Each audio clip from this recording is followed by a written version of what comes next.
Hello నమస్తే నేను journalist Srinivas ఈరోజు న్యూస్ అనాలిసిస్లో ముందుగా మన తెలంగాణ పేపర్ల వార్తలు చూద్దాం. బనకచెర్లపై చర్చలు లేవు, కేంద్రానికి తేల్చి చెప్పిన తెలంగాణ ప్రభుత్వం. అయినా కానీ చంద్రబాబు నాయుడు గారు ఇది బాబు గారు బనకచెర్ల చాలా క్లియర్గా తెలంగాణ ప్రభుత్వం కేంద్ర జలశక్తి శాఖ మంత్రికి లెటర్ రాశారు. రెండు తెలుగు రాష్ట్రాల ముఖ్యమంత్రుల సమావేశం ఉంది రండి అని పిలిపించింది. దేని గురించి అంటే బనకచెర్ల గురించి. అంటే బనకచెర్ల ఎక్కడిది, మాట్లాడాల్సింది గోదావరి జలాలపైన, గోదావరి జలాల వాటాలపైన కదా. ఈ బనకచెర్ల మాకేం సంబంధం? ఇది బాబు గారి స్వప్నం బనకచెర్ల. ఆయన దేనికి కడతాడో ఆయనకి అర్థం కాదు. ఆ రాష్ట్ర ప్రజలు, ఆ రాష్ట్ర మేధావులు వ్యతిరేకిస్తున్న ప్రాజెక్ట్ అది, మేము కూడా వ్యతిరేకిస్తున్నాం. దీని గురించి చర్చ పెట్టేది స్పష్టంగా కుండబద్దలు కొట్టి వద్దే వద్దు బనకచెర్ల అని చెప్తున్నాక దానిపైన చర్చ ఉంటుంది. దానిపైన చర్చ అయితే మేము రాము, చర్చించాల్సిన అవసరం లేదు అని చెప్పి చంద్రబాబు నాయుడు గారు చాలా తెలివిగా, అంటే తెలివి అనుకుంటుండు, గోదావరి జలాల వాటాలు ఏంది, మిగులు జలాలు ఏంది, వరద జలాలు ఏంది, ఆ విషయాలపైన చర్చించాక నువ్వు బనకచెర్ల కట్టుకుంటావా, లేకపోతే ఇంకోటి కట్టుకుంటావా, పోలవరమా, లేకపోతే ఇంకోట అనేది తర్వాత కదా. ముందు వాటాలు తేల్చాక కదా. ఇప్పుడు ఇద్దరు అన్నదమ్ములు ఉన్నారు అనుకోండి, భూములు పంచుకోవాలా లేదా ఆస్తులు పంచుకోవాలా, ఎవరికి ఎంత వాటా అవుతుందో తెలిస్తే కదా ఎటు ఎవరు ఉండాలో తెలిసేది. ఉత్తరం ఎవరు, దక్షిణం ఎవరు, తూర్పు ఎవరు, పరమడ ఎవరు తెలిసేది. అసలు ఆ వాటాలే తెలవకుండా, నాదెంత నీదెంత తెలవకుండా ముందే నేను బనకచెర్ల కడతాను కానీ దానికి ఓకే చెప్పి ఫస్ట్ అయితే వచ్చి నువ్వు వచ్చి సంతకం పెట్టిపో అంటే ఏందన్నట్టు దాని అర్థం? అంటే ఇది రకంగా బలం ఉంది కాబట్టి బనాయించే కార్యక్రమం చేస్తాడని తెలంగాణ ప్రభుత్వం చాలా తీవ్రంగా ఖండించింది, వ్యతిరేకించింది. మరి ఇలా చర్చ ఉందంటే ఏం చేస్తారో చూడాలి. బైకాట్ చేసి వస్తామని చెప్పారు. తెలంగాణ ప్రభుత్వం కూడా అస్పష్టంగా కొన్ని వివాదాస్పద వ్యాఖ్యలు చేస్తుంది ముఖ్యమంత్రి రేవంత్ రెడ్డి గారు. బనకచెర్ల పైన ఆల్రెడీ అయిపోయింది. 2016లోనే చంద్రబాబు నాయుడు గారు ముఖ్యమంత్రిగా ఉన్నప్పుడు ఇక్కడ కేసీఆర్ ముఖ్యమంత్రిగా ఉన్నప్పుడు కేసీఆర్ సంతకం పెట్టిండు బనకచెర్లకు అంటే. మరి సంతకం పెట్టిన బనకచెర్లకు మళ్ళీ అభ్యంతరాలు ఏంటి అని వాళ్ళు అడగరా రేపు? మీరు పదే పదే కేసీఆర్ కోసం లేదా ఆయన టార్గెట్ చేయడానికో రాజకీయం కోసం మీరు పక్క రాష్ట్రాన్ని సంధించే మాటలు మాట్లాడితే, పక్క రాష్ట్రంలోనూ చంద్రబాబు నాయుడు గారు అంత ఈజీ కాదు. వాళ్ళ ప్రచారం, వాళ్ళకున్న మీడియా, వాళ్ళకున్న ఈ గోబెల్స్ వ్యవహారం ముందు తట్టుకోవాలంటే చాలా వ్యూహాత్మకంగా మాట్లాడాలి. మన రాష్ట్రానికి సంబంధించిన రాజకీయ పార్టీ మన రాష్ట్రానికి 10 ఏళ్ళు ముఖ్యమంత్రి చేసిన వ్యక్తిని టార్గెట్ చేసి మీరు పక్క రాష్ట్రానికి అవకాశం ఇవ్వద్దు దయచేసి. సంతకం పెట్టిండు అనేది అనకూడదు. సంతకం పెట్టాక చర్చ ఏముంటుంది? ఆన్గోయింగ్ ప్రాజెక్ట్ కదా, కానియాలి కదా. సంతకం అనేది అబద్ధం. మీరు రాజకీయం కోసం అబద్ధం చెప్తే ఆయన పెట్టిన సంతకం ఏందో మీరు చెబుతున్నది ఏందో అర్థం కాకుండా ఒక అయోమయానికి తెలంగాణ రాష్ట్ర ప్రజలను కూడా గురి చేసే కార్యక్రమం చేస్తారు మీరు. సరే, ఏది ఏమైనా బనకచెర్ల గురించి ఈరోజు అయితే తెలంగాణ ప్రభుత్వం చాలా క్లియర్ స్టాండ్ ఉంది. నిజంగానే అది వాళ్ళు చెప్పిన మాటలకి ఇప్పుడు చేయబోయే పనులకి పొంతనకి ఎట్లుంటే తెలంగాణ సమాజం హర్షిస్తుంది. మీకు బనకచెర్లపై నిజంగానే చర్చ పెడితే బైకాట్ చేసి బయటకు వచ్చి మీరు ఉత్త బైకాట్తోనే నేను బైకాట్ చేసిన కాబట్టి మీ పని మీరు చేసుకోండి అని మళ్ళీ సంధియొద్దు. ఎట్టి పరిస్థితుల్లో అడ్డం బడైనా ఆపాల అనేది తెలంగాణ సమాజం కోరుకుంటుంది. అది ఏపీ ప్రజలు కూడా సంతోషిస్తారు మీరు ఆపితే. 81,000 కోట్ల రూపాయల ఆంధ్రప్రదేశ్ గుదిబండ అయింది, అది పనికిరాని ప్రాజెక్ట్ అని మేధావులు చెప్తారు, అక్కడ మేధావులు కూడా. అయినా ఆయన మరి కమిషన్లా, కాంట్రాక్టర్లా, గుత్తేదారుల కోసం చేస్తాడని తెలియని పరిస్థితి. పదే పదే వద్దు అన్నదాన్ని అసాధ్యం అన్న ప్రాజెక్ట్ని పట్టుకొని నేను ఇదే చేస్తా అంటాడు. ఇది బనకచెర్లపై చర్చలు అయితే లేవు.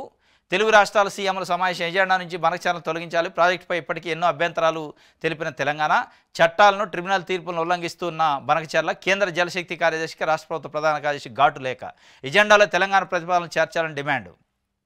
ఢిల్లీ చేరిన సీఎం ఎజెండా మారిస్తే సీఎంల సమావేశానికి లేదంటే ఎల్లరాట. చూడాలి నిజంగానే ఆగుతురా. మరి చంద్రబాబు నాయుడు గారు నా కాలేజీ గురువు అన్నాడు ఒకసారి. ఏది రేవంత్ రెడ్డి గారు నా కాలేజీకి ఏం గురువు చంద్రబాబు నాయుడు గారు, స్కూల్కి ఏమో బీజేపీ అన్నాడు. మరి స్కూలు గురువు ఏం పిలుస్తుంటే చర్చలు పెడతారా అని కాలేజీ గురువుని శిష్యుడిని. మరి శిష్యుడు బోతరా ఆగుతురా అనేది ఇవాళ చూడాలి. ఇది ఒక వార్త అయితే.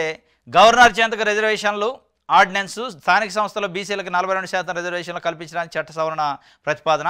పంచాయతీరాజ్ చట్టంలోని 285A సెక్షన్ సవరిస్తూ ఆర్డినెన్స్. గవర్నర్ ఆమోదంపై రాజకీయ వర్గాల ఉత్కంఠ. రిజర్వేషన్ పెంపు బిల్లు రాష్ట్రపతి వద్ద పెండింగ్లో ఉండగా గవర్నర్ ఆమోదిస్తారా అనే సందేహాలు. ఏం చెంతకూడదు మనది. ఇది ఒక పనికిరాని వ్యవహారం కిందనే ఇది ఒక పెద్ద చర్చ. ఇది వాస్తవంగా బీసీలని మోసం చేసే కార్యక్రమం. మళ్ళొకసారి ఆర్డినెన్స్ పేరుతోని మోసం చేస్తానని స్పష్టంగా అర్థమవుతుంది. ఎందుకు మోసం చేస్తానంటే తెలంగాణ అసెంబ్లీలో తీర్మానం చేసి పంపారు, కేంద్రం అనుమతి కావాలి, బీసీలకు 42% రిజర్వేషన్ చేయాలంటే. బీసీలకు 42% రిజర్వేషన్ చేసినప్పుడు ఓవరాల్ రిజర్వేషన్లు 50% దాటుతున్నాయి కాబట్టి సుప్రీంకోర్టు గైడ్లైన్స్ జడ్జిమెంట్ ప్రకారం 50% సీలింగ్ ఉంది రిజర్వేషన్ల కాబట్టి ఆ సీలింగ్ని ఎత్తేయాలంటే కేంద్రం చట్టం చేయాలి. కాబట్టి కేంద్రానికి తీర్మానం చేసి పంపితే ఈడ మనం చేసేది ఏం లేదు అనే కదా అది చేసి పంపిను. అది ఆడ పెట్టి ఈడ కొత్త డ్రామా ఆడితే ఎవరు నమ్ముతారు? ఎవరికి ప్రయోజనం ఉంటుంది? ఏముండదు. ఈ ఆర్డినెన్స్ ఉత్కంఠ లేదు, చర్చ లేదు, ఏం లేదు. గవర్నర్ పంపారు, ఆయన ఓకే అని చెప్తారు, అది అమలు చేయడానికి రాదు. ఆయన ఓకే అని చెప్పగానే వీళ్ళు వెనక్కి నోటిఫికేషన్ అది ప్రాసెస్లో పోతారు, కోర్టులో పోతారు, కూడా ఆపుతారు. ఇక మేము ఎంత చేస్తే బీజేపీ వాళ్ళు ఆపారని కొద్దిసేపు, బీఆర్ఎస్ వాళ్ళు ఆపారని కొద్దిసేపు ప్రచారానికి తప్ప, ఇది ప్రచారానికి నలుగురిలో పల్సన కావడానికి తప్ప బీసీలకు ఉపయోగపడే ప్రసక్తే లేదు. ఒకవేళ ఉపయోగపడ్డా దొంతర బొంతరగా చేసినా, దొంగసాటుగా ముసుగులో చేసినా కానీ ఇది ఎన్నో రోజులు నిలవదు. ఈ ముసుగులో చేసే వ్యవహారం ఏంది? బరాబరుగా బాహటంగా మీరు ఇచ్చిన డిక్లరేషన్ ప్రకారం చట్టబద్ధం చేసి ఇప్పించాలా.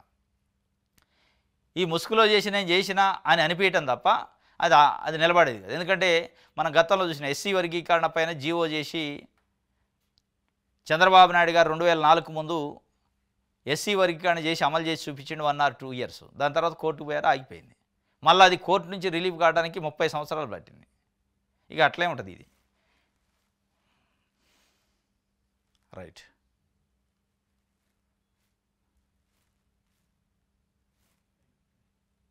ఇది వెలుగు పేపర్.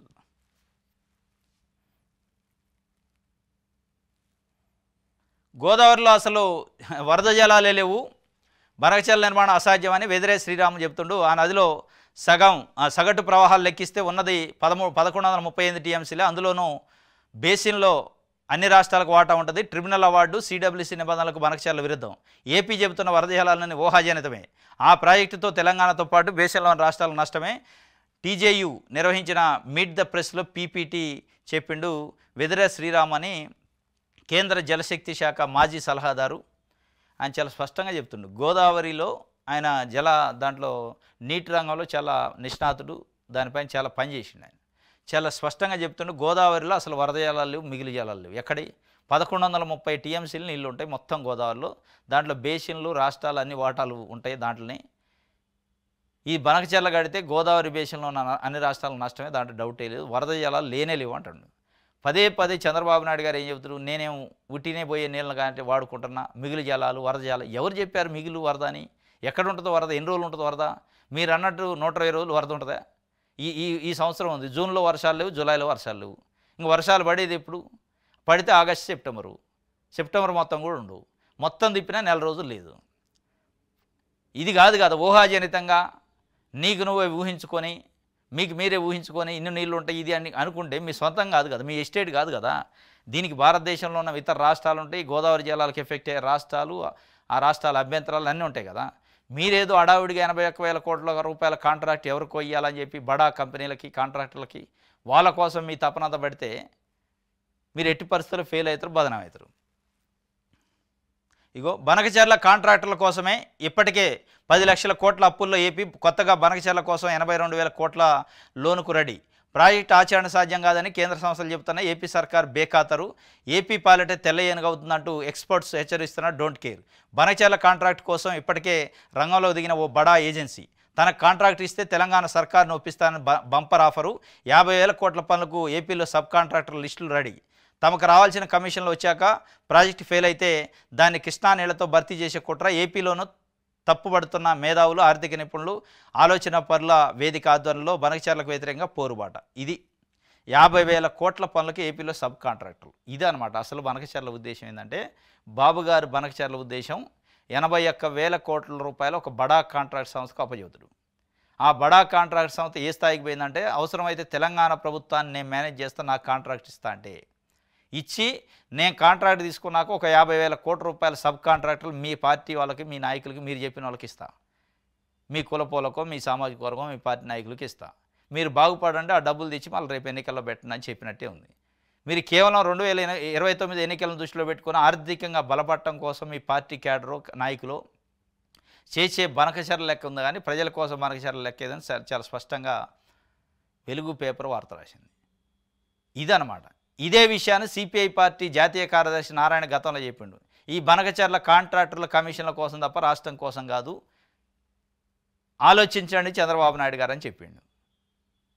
ఇదే ఇవాళ వెలుగు పేపర్ అదే మాటని ఇవాళ రాసింది. రైట్.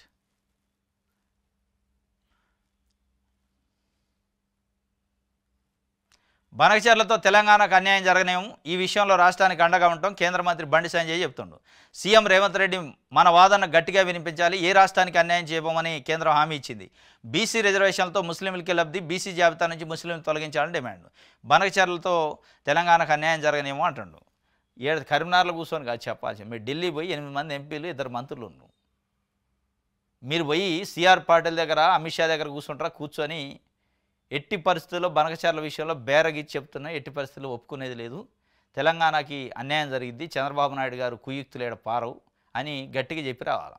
మీరు ఆడ ఒకటి చెబుతుంటారు, ఎడకొచ్చి ఒకటి చెబుతుంటారు. అమిత్ షా దగ్గర పోయి చంద్రబాబు నాయుడు గారు కూర్చొని శాలువా కప్పి బనకచర్లను కొద్దిగా ఒప్పించండి అని చెప్తుండే. మరి మీరు ఆ స్థాయిలో ఫోర్స్ ఏది లేనే లేదు కదా. ఇది వెలుగుకు సంబంధించి ఆంధ్రప్రభ. తెలంగాణ ఎజెండా లేకుంటే బైకాటు, రేవంత్ మధ్యలో 2 ఆప్షన్లు, పూర్తిగా దూరంగా ఉండటమా, హాజరై నిరసన తెలిపి రావటమా. బనకచర్లపై తాడోపేడు. నేడు ఢిల్లీలో 2 తెలుగు రాష్ట్రాల ముఖ్యమంత్రులతో కేంద్ర జలశక్తి శాఖ మంత్రి సమావేశం. ఢిల్లీ చేరుకున్న సీఎం రేవంత్ రెడ్డి. ఇది తెలంగాణ ఎజెండా లేకుంటే బైకాట్ అని చేస్తారట, పూర్తిగా దూరంగా ఉండటమా లేదా పొయ్యి రావటమా. రేవంత్ రెడ్డి గారు ఒక సంఘర్షణలో ఉండు, గతంలో చెప్పిండు బనకచర్ల విషయంలో చంద్రబాబు నాయుడు గారితో నేను వివాదం పెట్టుకోదలుచుకోలే, ఆయనతో గొడవ దిగదలుచుకోలేదు అని చెప్పిండు. మరి ఇప్పుడు గొడవ దిగాల్సిన పరిస్థితి వచ్చిన ఢిల్లీ వేదికగా చంద్రబాబు నాయుడు గారు సిఆర్ పాటిల్ ఎదురుగానే బైకాట్ చేసి వస్తారా? ఆ గట్స్ ఉన్నాయా నిజంగానే? లేదు అసలు పోకుండా వాళ్ళ ముందు నేను బైకాట్ చేయలేను కాబట్టి పోకుండా ఉంటాడా? పోకుండా ప్రమాదమే. పోయి బైకాట్ చేసి వస్తే దేశవ్యాప్తంగా చర్చ జరిగితే, ఒక ముఖ్యమంత్రి బైకాట్ చేసి ఒక సమావేశం నుంచి వస్తే అది నేషనల్ మీడియా అటెన్షన్ ఉంటుంది, అన్ని రాజకీయ పార్టీ తెలిసింది. మరి అసలే పోకుండా మీరు బైకాట్ చేసినట్టు ఏడనే కూర్చుంటే కూడా ఆయన లాబీ చేసేదని చేయొచ్చు. అటు ఎట్టి పరిస్థితుల్లో మన వాదన ఏంది వినిపిస్తేనే కదా ప్రపంచానికి తెలిసేది, బయట పబ్లిక్కి. మన వాదన వినిపించకపోతే ఎవరైతే వాదన వినిపిస్తారో వాళ్ళ వాదనే నిజమని నమ్ముతారు. కాబట్టి ఏం చేస్తారో చూడాలి. రైట్.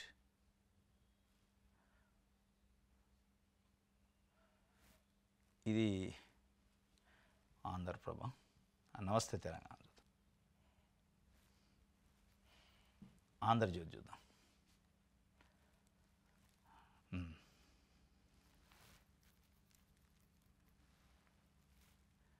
రైట్. విశ్రాంత విఎన్సీ మురళీధర్రావు ఆస్తులు చూస్తే అవ్వకే మార్కెట్ విలువ 500 కోట్ల పైనే ఉందట. ఇది బయటకు వచ్చింది. దొరికితే దొంగ, దొరకపోతే ఇంకా చాలామంది ఉన్నారు దొరకని వాళ్ళు. రిజర్వాయర్ ఇచ్చెంపల్లి నుంచే గోదావరి కావేరి అనుసంధానం కోసం నిర్మించాలి. అక్కడి నుంచే 200 టీఎంసీలు తరలింపు. ఇచ్చెంపల్లికి రాష్ట్ర ప్రభుత్వం సూత్రప్రాయ అంగీకారం.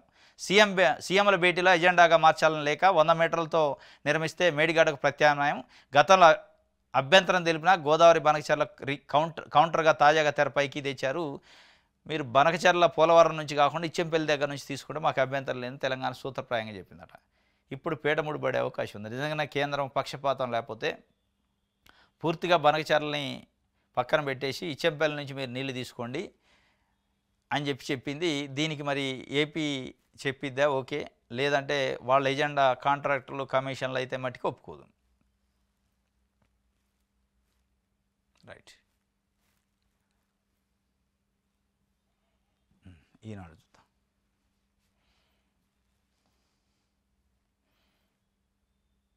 బనకచర్లను పక్కన పెట్టండి, ఆ ప్రాజెక్టు ముఖ్యమంత్రుల సమావేశం ఎజెండాలు చేర్చడానికి వీల్లేదు, అభ్యంతరాలు పూర్తిగా పరిష్కారం అయ్యే వరకు దీనిపై ఏ రకంగానో చర్చించొద్దని వీళ్ళైతే మొత్తుకుంటున్నారు. కానీ వాళ్ళు ఏం చేస్తారో చూడాలి. బీసీల్లో ముస్లిం రిజర్వేషన్ తొలగిస్తే వెంటనే కేంద్రాన్ని ఒప్పిస్తామంటాడు బండి సంజయ్. రాష్ట్రంలో బీసీలు 42% రిజర్వేషన్లో ముస్లింలకు 10% కలపడాన్ని వ్యతిరేకిస్తున్నట్టు కేంద్ర హోంశాఖ సహాయ మంత్రి బండి సంజయ్ తెలిపారు. మంగళవారం సిరిసిల్ల పట్టణంలో ఎమ్మెల్సీ అంజిరెడ్డితో కలిసి జిల్లాలోని ప్రభుత్వ పాఠశాలలో 10వ తరగతి విద్యార్థులకు CSR నిధులతో సైకిళ్లు పంపిణీ చేశారు. అనంతరం బండి సంజయ్ మీడియాతో మాట్లాడారు. రాష్ట్రంలో 51% ఉన్న బీసీలకు 32% రిజర్వేషన్లు, 12% ఉన్న ముస్లింలకు 10% రిజర్వేషన్లు అమలు చేయడం తగదు. కేంద్ర ప్రభుత్వం బీసీలకు 27% రిజర్వేషన్లు అమలు చేసింది. కాంగ్రెస్ పెంచేది 5% మాత్రమే. ఈడబ్ల్యూఎస్ రిజర్వేషన్లోనూ ముస్లింలు లబ్ధి పొందుతున్నారు. పూర్తిగా 42% రిజర్వేషన్ బీసీలకే అమలు చేస్తామంటే వెంటనే బిల్లుకు ఆమోదం తెలిపేలా కేంద్రాన్ని ఒప్పించే బాధ్యత నేను తీసుకుంటాను. లేని పక్షంలో రాష్ట్ర వ్యాప్తంగా ఉద్యమిస్తాం. బనకచర్ల విషయంలో కేంద్రం 2 రాష్ట్రాల ముఖ్యమంత్రులతో సమావేశము అని చెప్పి బీసీలకు ఇచ్చే స్థానిక సంస్థల్లో 42% రిజర్వేషన్లో 10% ముస్లింలకు ఇస్తారు. దాన్ని మేము తీవ్రంగా వ్యతిరేకిస్తున్నాం. దానివల్ల 32% అసలైన బీసీలకు వస్తాయి. 10% కూడా లేని ముస్లింలకి ఎట్లా మీరు 10% రిజర్వేషన్ ఇస్తారు? ఒకవైపు ఈడబ్ల్యూఎస్ కోటాలో ముస్లింలు పొందుతున్నారు. మళ్ళీ ఇక్కడికి వచ్చి ఇక్కడ ఎన్ని దగ్గర వాటాలు తీసుకుంటారు ముస్లింలు. అటు వాళ్ళని తప్పిస్తా 42%లో వాళ్ళు లేరు. 42% పూర్తిగా బీసీలకి ఇస్తామంటే నేను కేంద్రాన్ని ఒప్పిస్తా అంటున్నాను. మరి దీనిపైన రాష్ట్ర ప్రభుత్వం ఏం చేస్తుంది? మరి ఆల్రెడీ నిజంగానే ఈడబ్ల్యూఎస్లో వాళ్ళు తీసుకుంటున్నారు. 4% ముస్లిం రిజర్వేషన్లో వాళ్ళు తీసుకుంటున్నారు. మళ్ళీ ఎక్కడైంది వీళ్ళకి అనేది కూడా బీసీ సంఘాల నుంచి కూడా మరి ఈ పాయింట్ రేజ్ చేయట్లేదు. ఎందుకో అర్థం కావట్లేదు. బీసీ సంఘాలు కూడా ఎందుకంటే ముస్లిం మైనారిటీలు దూరం అవుతారని మరి ఏమైనా చర్చ. కాంగ్రెస్ పార్టీ నిజంగానే బీసీలకు 42% నుంచి ముస్లింలు తొలగించే సాహసం చేస్తే బండి సంజయ్ అయితే కీలకమైన పాయింట్ రేజ్ చేసిండు. ఇది ఒక సెంటిమెంటల్ పాయింట్. ఎందుకంటే బీసీలని ఎలిమినేట్ చేయటం, బీసీల నుంచి ముస్లింలను ఎలిమినేట్ చేయడం అనేది ఒక సెంటిమెంటల్ పాయింట్ అయితే రేజ్ చేసిండు. దాన్ని గిట్లా తొలగిస్తే నేను ఒప్పిస్తా అంటాను. రైట్, ఇది ఈనాడుకు సంబంధించి. రైట్, ఇది ఈరోజు న్యూస్ ఛానల్స్. రేపు తాజా వార్తలతో తిరిగి కలుసుకుందాం. Thank you.